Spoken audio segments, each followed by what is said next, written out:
So with that,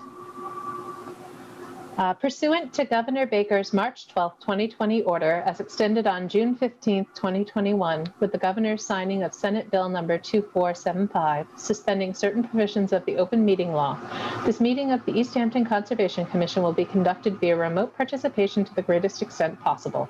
Specific information in the general guidelines for remote participation by members of the public and/or parties with a right and/or requirement to attend this meeting can be found below. Every effort will be made to ensure that the public can adequately access the proceedings in real time via technological means. In the event that we are unable to do so, despite best efforts, we will post on the City of Easthampton website an audio or video recording, transcript, or other comprehensive record of proceedings as soon as possible after the meeting. Should an interruption occur in which the meeting ends abruptly, the meeting will not be restarted and all agenda items will be automatically continued to the next scheduled meeting. I will now call to order the July 26, 2021 meeting of the Easthampton Conservation Commission. Are there any public concerns, non-agenda items? I have not received any. Great, and we have Amy with us too. Hi. Excellent. Are there public hearings meetings? Public hearing continued from July 12th. Notice of intent filed by Lathrop Community Inc. at 100 Bassett Brook Drive, map 104, lot 2 for improvements to existing trail network, Mass DEP file number 1510315. So I got a notification from the applicant that they would like to request a continuance to the August 9th, 2021 meeting. All right. Is there a motion to continue to August 9th, 2021 at 6 p.m.? Motion to continue to August 9th at 6 p.m. I'll second. All those in favor, roll call vote. August? Aye. Yusa? Aye. Buttrick? Aye. Ryan? Aye. Teffer? Aye. Whittemore? Aye. Unanimous, motion carries. We have no requests for certificate of compliance. Cassie, are there any updates regarding any enforcement actions? No updates for enforcement actions. Okay, moving on. Are there any updates regarding open space? Yes, I did the site visit for Echo Dale. Again, this was on the 19th of July, and with Land Stewardship Inc., they're working on a plan revision again, but this time, hopefully, this will be the last time. So I'll keep you all posted. I did want to ask if anyone remembered how it was with the abutter at the orchard, if they had any, just to, well, also I'm wondering if it's an organic farm. Does anyone know if there's any issues potentially with using spraying herbicide or anything? Originally, there was going to be a buffer between the two properties in terms of like vegetation management, but she just wanted me to confirm whether or not that was still the case. I'm going to reach out to them myself, but I just thought maybe you guys would know. I don't recall off the top of my head. Does anyone else? No, I don't recall that, but he's more concerned that the diseased trees in the orchard are going to hurt his trees than he is about chemicals. But Russell's a good guy. You should just talk to him and make sure that everything's okay. Okay, cool. I believe he is organic, though. I think that's how they're able to do the art in the orchard. Okay. Because they don't spray. Okay, I'll ask him about it. Mm-hmm. All right. Cassie, compliance update. Yes, so I only have two. One is for River Valley Co-op. Just as an update, I did a site visit on July 12th because they made a request to suspend reporting. They do still have, this is something that was discussed at the last meeting, is that there is one stockpile remaining that's near the edge of the wetland, and there are controls around it right now, but they weren't able to say at that time how long the stockpile was going to be there, and I haven't got that information yet. So it's just an update saying I'm still waiting. So, and then the other compliance update was for the school, 200 Park Street. So I did a site visit on July 15th, and they made a request to remove the erosion controls that are along the main entrance drive on either side. So the controls are along the north. It's just a silt fence that's up.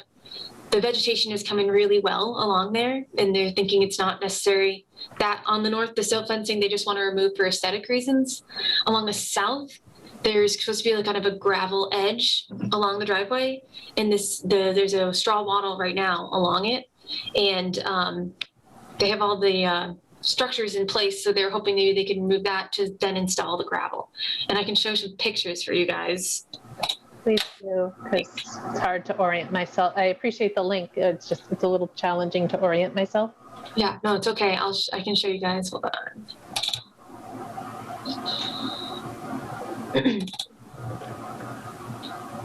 Okay.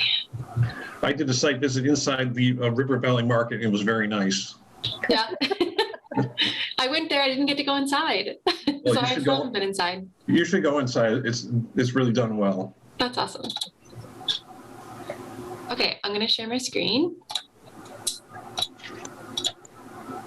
So this is the silt fencing that's along the north, and just showing you like the vegetation's coming really well. You can kind of see it in some spots. Oh, that's a culvert. So this is the silt fencing they'd like to remove.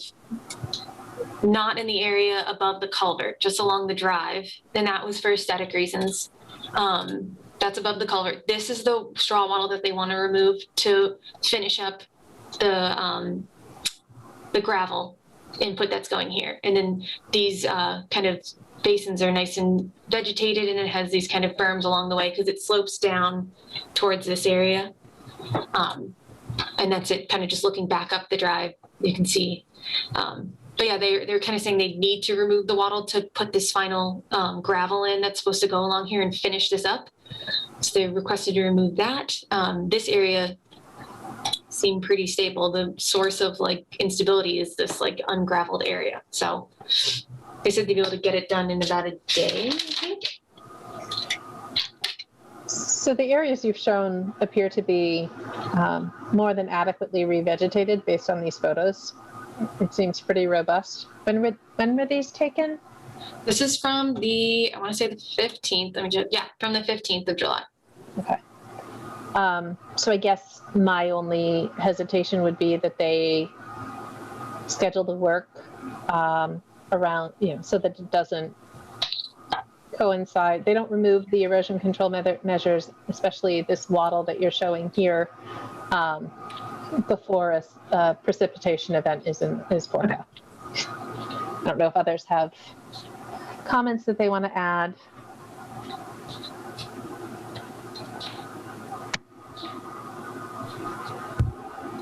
No, I don't think so. Things seem well vegetated, and it'd be good to get this just finished up. Yeah, and like I said, it's just these two areas along the main drive. So not anything else on the site. Okay. All right. Okay, cool. Got it. I will let them know.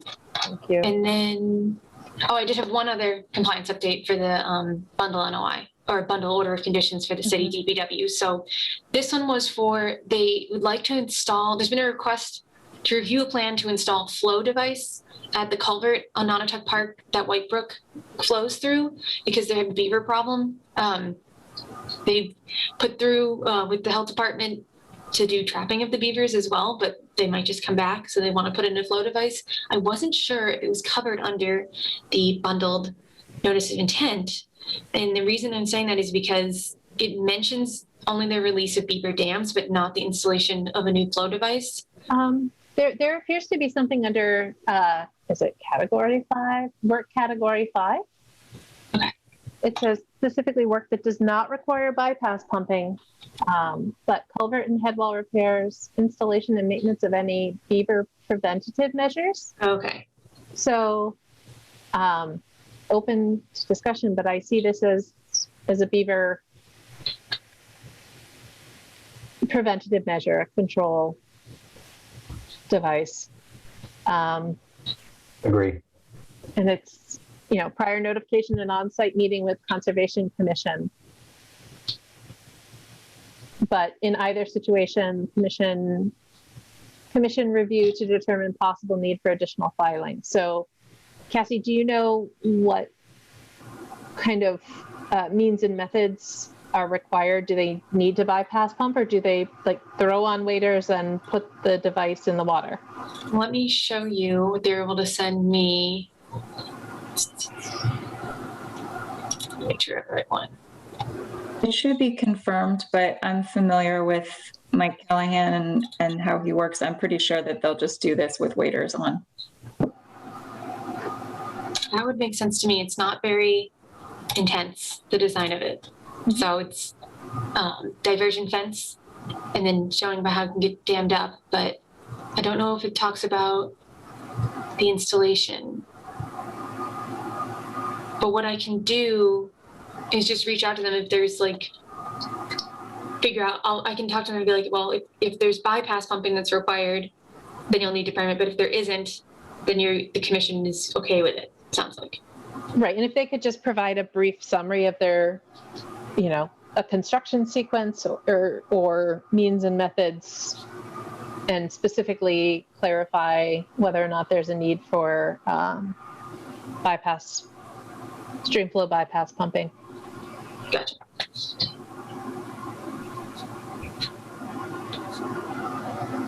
Cool, that's easy. Yep, I will. And then it's okay, if they don't need any of those things, I can give them the go-ahead, it sounds like, based off of their bundled order of conditions. Mhm. All right, sweet. All right, that's my final compliance update. If you guys are ready to move on to general business, I have a number of items that were not listed, I apologize, on the agenda, but. Sure, do commissioners have any questions about any other projects on the list at this time? I have one. I just happened to go by, I think it's 1 Ferry Street or whatever, and I forget what the status of that permit is, but like underneath the boardwalk / rail trail thingy, it is like incredibly weedy already. There's all manner of things growing up and over the fence, and I guess I was just driving by, so like I didn't look and see like what the invasive situation was there, but that's something I noticed that's kind of a mess. Is that the patch that's in between like 1 Ferry Street, like the rail trail, and then the pond itself, or like by the? Yeah, like if you go around the roundabout and then take a right, go down Ferry Street, and there's like the new boardwalk with the fence on the right, basically along where the parking spots are, that whole length is the mess. Okay. So yeah, Cassie, if you could, I think this question sort of came up with regard to the city's roadway improvements, infrastructure and roadway improvements there. And I think the comment was along the lines of, we only had to do an inventory of invasive species. There was no follow-up. I think we intended to ask you to follow up on the language of that part of the order of conditions and maybe revisit the meeting minutes. Okay. But yeah, if we could get maybe a summary of the, high level summary of the vegetation management requirements there, both invasive species and in general, that would be helpful for as a future point of reference. Yeah. Yeah, okay, I can definitely do that. I do kind of remember that conversation, so I apologize for not having that yet. So I will get that ready for the next meeting. Is that the city's part of the project? I apologize. I believe the walk, the sidewalk and the parking and everything outside the 1 Ferry Street parcel footprint is the city's project. Okay. I mean, even if it's all native stuff, I would think it would be, maybe it would be a maintenance item for the city for sure. So it'd be good to confirm that like maintaining that is allowed by the permit. Even if even if there is no reason for us to, make them take care of it, we could encourage them to, or at least say that the permit allows for it or whatever the case may be. I think there may be a discussion to, if it was within the limits of work, that it may qualify under work category 4 of the bundled order. Mm-hmm. But let's see what was addressed specifically in the order. Yep. Okay. Yeah. Okay. All right. Cassie, is there another topic? If you're ready to move on to general business, then yes. Okay, folks. Let's move on to general business as I find the agenda. All right, general business. Let's take care of our meeting minutes, July 12th, 2021. I was not present for this meeting. Nor was I. Who was there? Let's see. What did I have? Deb was there. And Yes. let's see. We've got Julie, Mike, Deb, and Amy. You guys were all in attendance. Are we just voting to approve? Yes, we're looking to approve or modify and approve the meeting minutes of July 12th. Just pulling them up. I make a motion to approve the minutes from 7/12/21. I will second. All those in favor, roll call vote. August, Aye. Busa, Aye. Buttrick. Aye. Wait, You weren't there. sorry. Do you abstain? Yes. Abstain. Ryan abstain. Tessa? Abstain. Yeah. Aye. Whittemore. Aye. Motion carries. Thank you. All right. Next item on the agenda, in perpetuity conditions discussion. So this is a discussion that started last meeting. And it was based off of a question that Deb had that was really good about one of our in perpetuity conditions that we often have pretty much on, it's like a boilerplate, is management of invasives within the limit of work that was presented at the project. And specifically, this was for the holistic site. It looks like potentially there could be encroachment of invasives, particularly the knotweed in the rear of the property. And I just wasn't sure how to approach, like, how do we enforce that, these in perpetuity conditions? Because in the last meeting, Julie made a good point that, maybe there could be some kind of like yearly reporting that is completed, with the emphasis just being the burden put on the, the permittee to prove that they are upholding this in perpetuity condition. Mm-hmm. The alternative being me checking on these sites periodically, but I don't know how feasible that is necessarily. My concern with getting reports, though, is just over time, it could be quite a volume of reports, since the majority of our permits do have this on there. I think it'd be possible to, like, at least in the instance of holistic, reaching out to them and be like, hey, your invasives are still coming out, or keep an eye on them. Remember, don't forget about this in perpetuity condition. When I issue a certificate of compliance, I also list the in perpetuity conditions for them to see. And I mean to reach out to other communities to see potentially if they do anything similar. I don't want to do anything that's necessarily like overly burdensome comparatively to what other communities do, though that's not necessarily how it's supposed to work, but I don't know. I was just thinking, like, I don't know how much that would necessarily come into play in y'all's consideration, but just what other communities might do about this.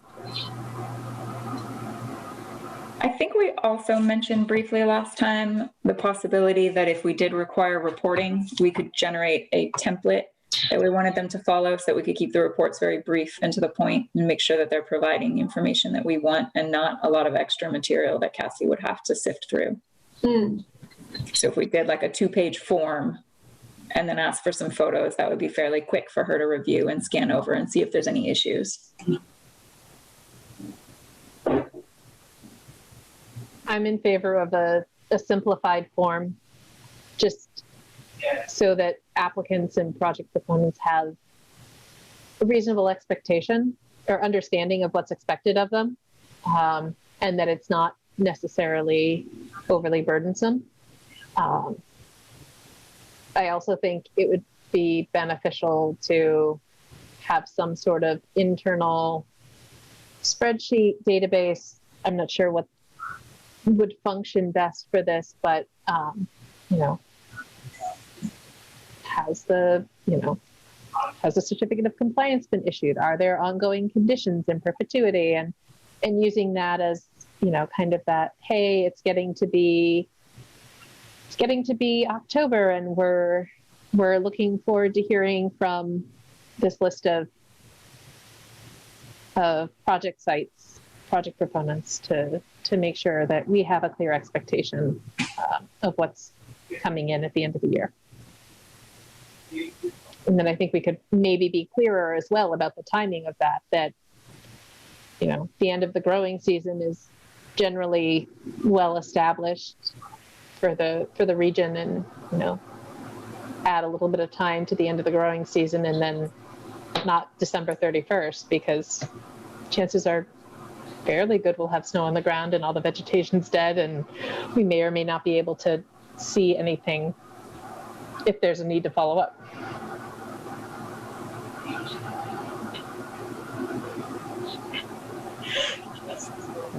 I feel like as an equal concern is also maintenance of stormwater management systems, especially basins.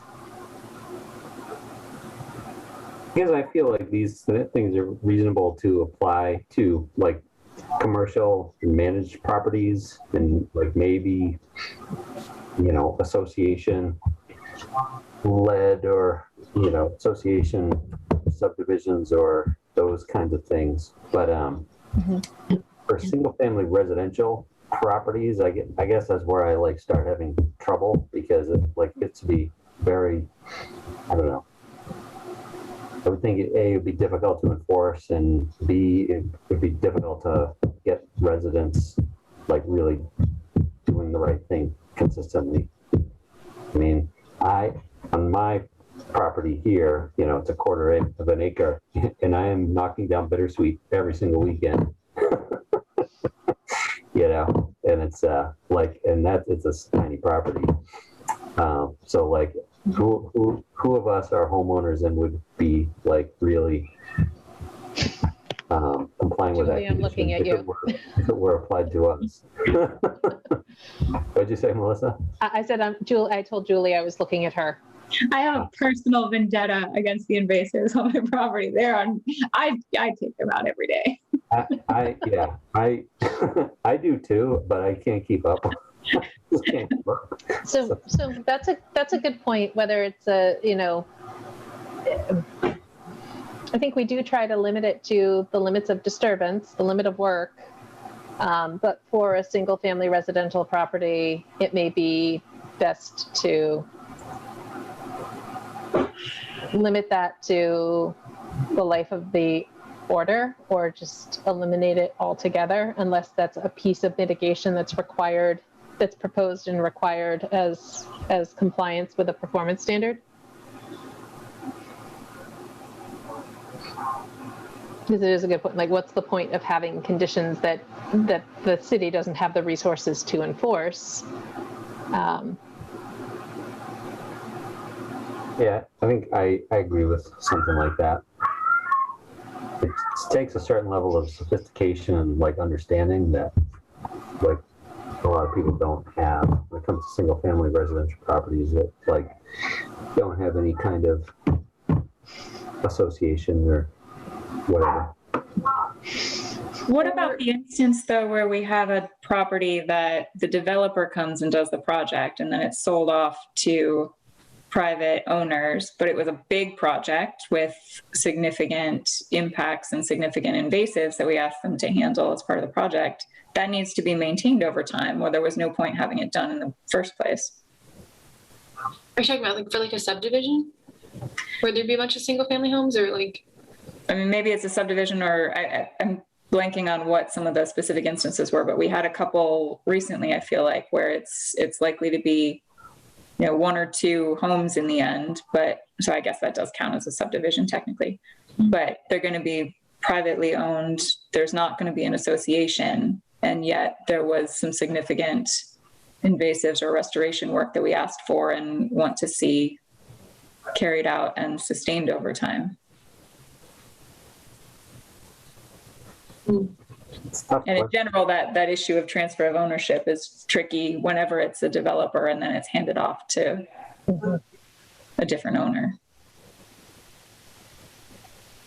It's a tough question, you know. Like, I guess my preference would be that at the time the project is complete and we do a certificate of compliance, like that's that's when we would look for compliance with invasives type conditions. And then conditions going forward from that would just be ongoing conditions to allow or encourage, the management of invasives or whatever. But like if 20 years went by and then it came time to do another ownership transfer, like, I don't know. It would be like, did you submit all 20 of your reports to conservation? And then, like, are there no invasives really on the property? That just would seem to be like beyond anything I've seen.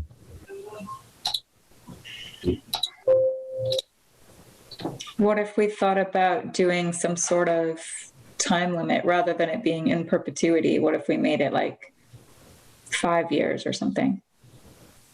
I was thinking along those lines of maybe, we could do in perpetuity, but then you could require the reporting for just the first 5 years or something like that, so that it kind of like instills that behavior in them of just knowing that that's their responsibility. It doesn't even have to be 5 years, it could be 2, 3.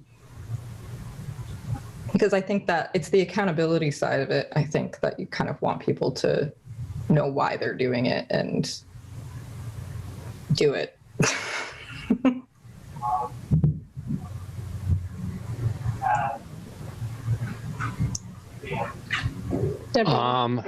Oh, sorry, Michael, go ahead. I mean, a few towns have examples of conditions like no sodium chloride, no pesticides or fertilizers, responsibility to maintain stormwater management features, no future work in the following areas, no discharge of pool water directly into a wetland. So I'm sure we can maybe look at other city examples on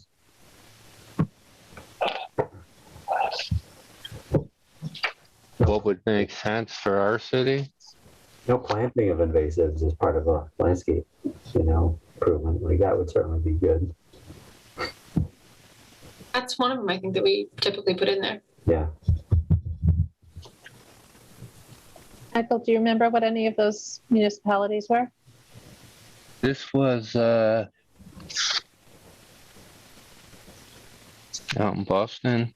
Starts with an M, maybe. Massasoit.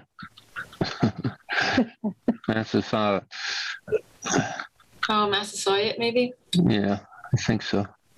I know what you mean. MACC has a lot of like good resources like that, and I can start there. I'm also. That's not. Do you want me to post a link or? I took note. You can if you want. I took the note of Massasoit though. Yeah, but the title was writing effective order of conditions and passing local wetland bylaws. It's by the Massachusetts Maritime Academy, Bay State Conference Center. Interesting. Yeah, sure. It does have MACC. So maybe that was a presentation.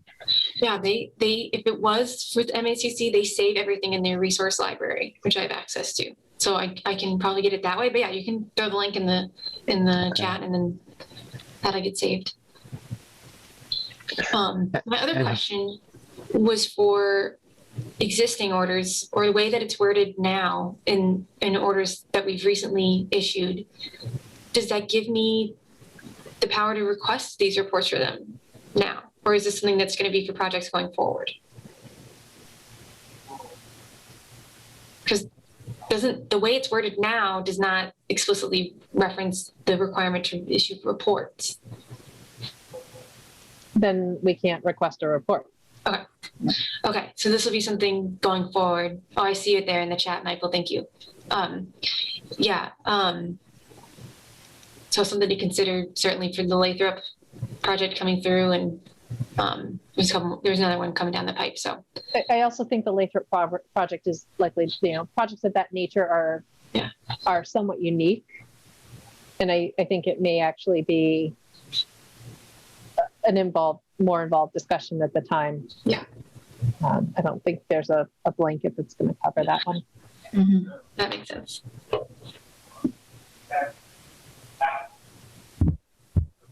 Okay, that's good to know. Okay. So Deb, I know that I don't know if that necessarily answers your question though about holistic in particular, but other properties where we might be seeing potentially some invasives coming in. I don't know what in terms of enforcement potentially could be done. So in that case, we have a condition that requires them to continue monitoring and removing invasives in perpetuity, right? Yeah. So I think now, because we don't have a reporting requirement, the onus is on us in this case, having noticed it, to go to them and say, you need to live up to this expectation that was in your ongoing conditions, right? That would make sense to me. Let me get the language quick just to have it. Yep, non-natives, it's condition 68, non-native/invasive plant species monitoring and management, continued monitoring and management of non-native and or invasive plant species on site to prevent the spread of non-native and or invasive plant species within the project area, including but not limited to the stormwater basin. This condition shall survive expiration of this order and shall be included in continuing condition in perpetuity, so on and so forth. So, okay, that makes sense to me. I'll reach out to them and can do similarly for other projects that have since gotten their certificate of compliance, and see what we can do. The challenge, though, I think that we want to try to address is to not have to have us noticing and following up on these, but to have that responsibility be on the permittee. Mm-hmm. Right. I mean, because realistically, it's kind of hard for me to make it out to all these sites. And certainly, like, if it's, since it is kind of more like a yearly consideration, it's a little more reasonable than having to try like check in every like month or something. But yeah, I agree that it would be better to have that more burden of the permittee than for me. But I don't know. What I understanding is like that'll be something that'll be addressed with now for permits going forward.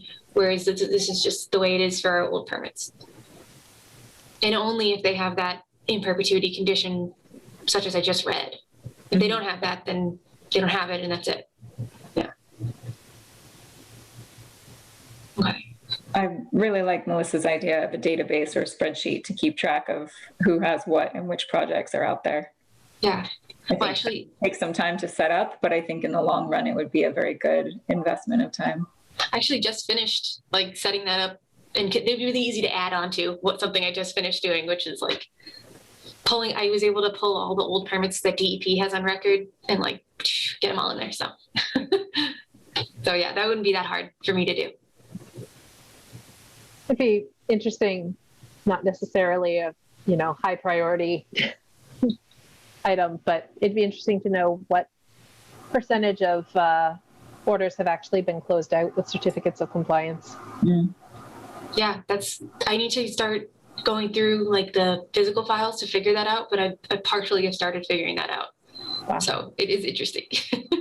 Any project that before like file number like 170 though and earlier, they purged all the records on DEP. They don't have them anymore, but we probably have paper ones here. So we don't have A's or B's.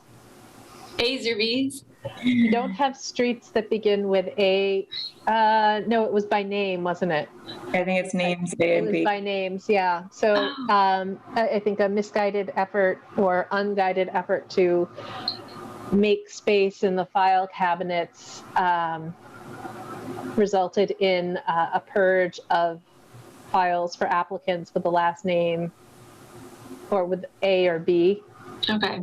So we don't likely have a lot of those, and that was kind of that was when around the time we transitioned to alphabetical by street address. I see.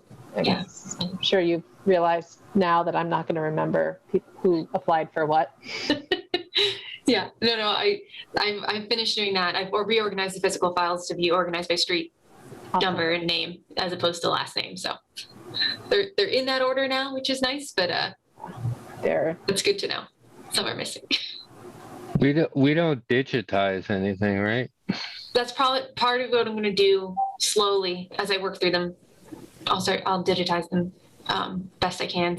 It's hard for me to scan the big flat like plans. Those ones I just like scan in like quarters and it looks crazy and terrible, but I'll work on that later. So in the spirit, Cassie, if someone is providing a large format surveyed site plan drawing, they should have it or should be able to provide it as a PDF. Oh yeah, now they do. Yeah, I'm talking about like really old plans. Oh yeah. Yeah. No, sorry. Yeah. Now, yes, everybody. I need a digital copy of everything. Now is required. It's listed like that on the guidance. So Excellent. yeah. Okay. Great. So, are there any other items to discuss? Yes, there are. So Okay. I have 4 more.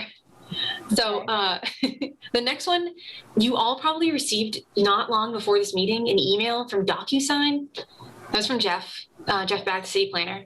And so what we're trying to do is, I don't think some of you were here at the meeting where I requested a letter of support for a grant application, a land grant application that the planning department was issuing for acquiring land on Reservation Road that was originally slated to be developed, and there was a lot of public opposition to that. So the city took an interest in trying to acquire that land. They need the land grant to make that happen.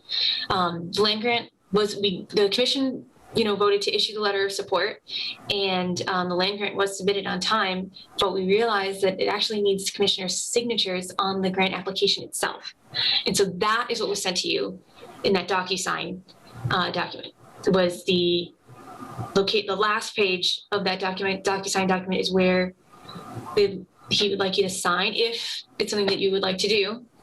Basically, it seems like to me another way of like showing your support for the grant application. If you guys want me to go over the final product that was submitted, if you need to see any more detail, has a lot of information about. I signed it, but hopefully it worked. So I signed it. Oh, sweet. Thanks, Jay. Does anybody have any questions about it? No. Jay, can you vouch that it all makes sense and we don't need to read every detail? My lawyers would say no. I can't do that. So. Okay. But it made sense. It's a valuable parcel because it abuts Mount Tom Reservation, and so it's like adding to a pretty big contiguous piece, which is nice. And like I said, it was slated for development before, but if the city is able to acquire it, then it'll just stay the way it is. They're going to put a conservation restriction on it. There's a draft CR in there already with Kestrel Land Trust. So when did you send that? That I didn't. So Jeff sent you the DocuSign. This afternoon, Jeff sent it this afternoon. And then I sent you guys like the information on the grant itself, like last meeting, but I can share it now if you guys want to see. So they're coordinating with Kestrel Trust to hold a CR on 5.5 acres? Mm-hmm. Yes. Excellent.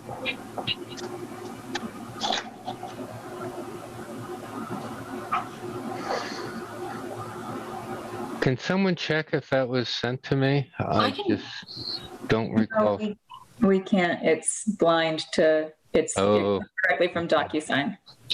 Yeah, I can double check with him, Mike, and see if he sent it. Make sure he sent it to you. I always send him in those emails that I send you guys that lists out everything that's going to happen in the meeting. After the meeting, I email him. So I was like, everyone's email's on there, so he should have it. It might have gotten put into some kind of like spam folder or something. I'll double check. I'll let you know if I don't see it. We can't see who else it went to. It's just individuals, so we can't see that it went to Michael. Okay.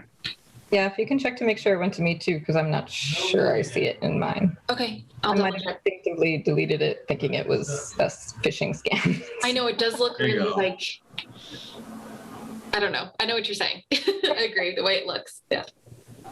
And real quick, how do I, easiest way to identify invasive species on my property?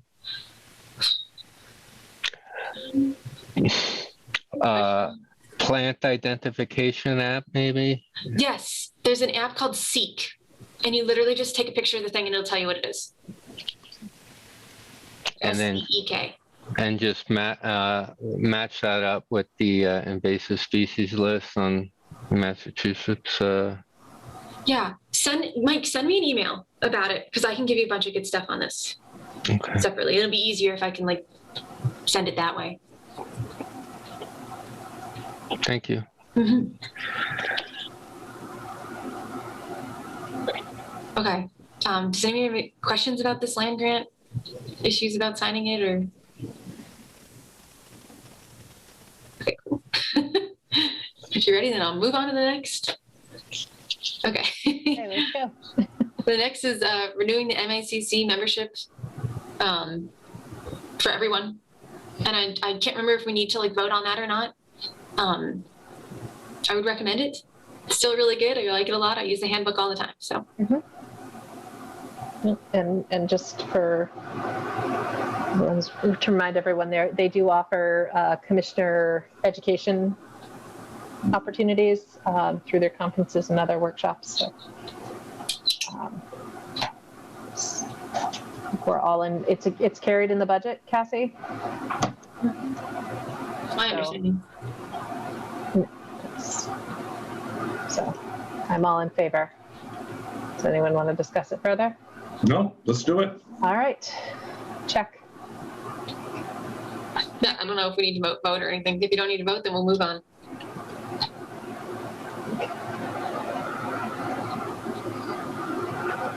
Okay. The next thing, just a notification. So it's not listed in our compliance update items, but the commission issued a certificate of compliance for the Williston Pond herbicide treatment that they do periodically. And in the certificate of compliance, as an ongoing condition, written on the order is that they can keep doing the treatment yearly as long as they reach out to the commission and the conditions are appropriate. So I can show you that language explicitly, but they did do this last year as well. It's just like a noted on the certificate as an ongoing condition for them. And they're saying that the vegetation is building up again and they're going to treat it. So just wanted to let you all know. I don't know if you have any questions about that. All right, cool. And then I have one last thing. The last thing was for off South Street along where the bike path goes in between the Cernak property and a bunch of other neighborhoods. There is a culvert that Mr. Cernak would like to repair or replace rather along that kind of like unpaved driveway that they have there. If any of you are familiar with that? The culvert, I'll show you the photos. It's just a plastic tube that is not covered at all. So it's just like a tube that's on top of this kind of like trickling stream that goes underneath, but it's not embedded at all and the water's just going underneath the tube. So there's just a tube on top of a ditch right now. So obviously it gets washed out and there's a culvert. The city has a nice like underneath the bike path culvert and then it goes through to his property and he says it just gets washed out all the time. It's not right. It needs to be changed. My guess is it's an intermittent stream and not because it wasn't listed on Mass Olive or anything. It doesn't show up there. Actually need to double check on stream stats. I just wanted to make sure like that's just an NOI, right? To replace a culvert or is, Yeah, for us, yes. yeah, okay. Okay, cool. And I'll let them know about stream crossing standards and all that good stuff. Trying to think if there's anything else about that. Yeah. I mean, yeah, our jurisdiction is the Wetlands Protection Act, and that'd be a notice of intent. Working in a wetland or water of the U.S. carries with it some other jurisdictions that we are not responsible for. Gotcha. Okay, cool. That was the last thing. Okay. Unless anyone else has We did anything it. else. So, Cassie, Oh, yeah. so I had that random question about the parcel next to Pride. They had all those invasive knotweed patches growing. Yeah. And so it was a general question. Maybe you can explain Yeah. what I had seen, or I wasn't sure if there's anything we can do or should do or can't do. So basically, yeah, thank you, Deb, for bringing that up. So there's a parcel next to the Cumberland Farms property that we did have an order of conditions for. But this parcel next to it, as far as I know, there's not any past orders that were issued for this parcel, but there is knotweed starting to grow on it. It's probably going to become a huge field of knotweed. Deb's question was if there was any way, if there's anything we can do about that. But my interpretation is no, because I don't think there's any jurisdictional areas there, unfortunately, like wetlands or anything like that. And I don't believe that we have an old order of conditions that would also give us that. If there were an old order of conditions, even I doubt it would have addressed invasives. And if there's no area subject to the Wetlands Protection Act, and it's not conservation land, then the commission doesn't have a mechanism to make any requirements that I'm aware of. If others are aware of any mechanisms, let me know. I mean, the only thing I can think is like just general outreach to the public about invasives, and like, you know, that's maybe something that we could pursue as like a project. But in terms of like enforcement, I don't think so. And I did, unless anyone has anything else to add about that, I have one other thing I just remembered that I want to tell you. So wait, this is the field south of Cumberland Farms? Yeah. Yeah. I think it's owned by Autumn Properties is what we figured out. Just looking on the city GIS. Just a point of It's order. across from River Valley.